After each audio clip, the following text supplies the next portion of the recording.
Я не знаю, самое главное, наверное, здоровье, счастье, чтобы их мечты сбылись все.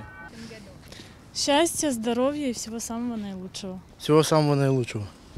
Ой, ну я в первую очередь пожелала бы всего самого-самого хорошего, здоровья, чтобы все получалось в новом году, исполнение желаний и вообще всего-всего самого хорошего. Здоровья, и чтобы они хорошо учились, и им давали повышенные стипендии, как нам. Мы желаем терпения, наверное, Да, и в первую очередь. благополучия, чтобы в семьях у них всегда все было хорошо. Счастья, здоровья, удачи, ну все. Что вам нужно еще, если не здоровье?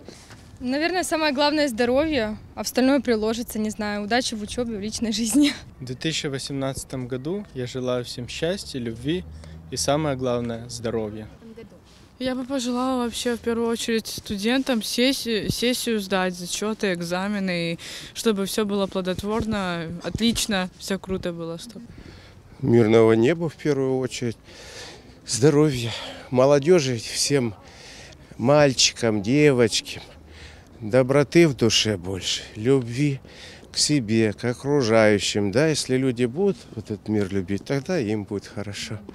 Вот. И, наверное, чтобы старикам тоже полегче как-то жилось все-таки. Просто желаю, чтобы каждый обрел того, что он так хочет, и чтобы в новом году календарном у людей не было никаких потерь, чтобы они не испытывали чего-то страшного, было только побольше радостных событий, и не было хуже, чем в этом году. Пожалуй, быть более терпимыми к текущей ситуации в Крыму и саморазвиваться, самое главное.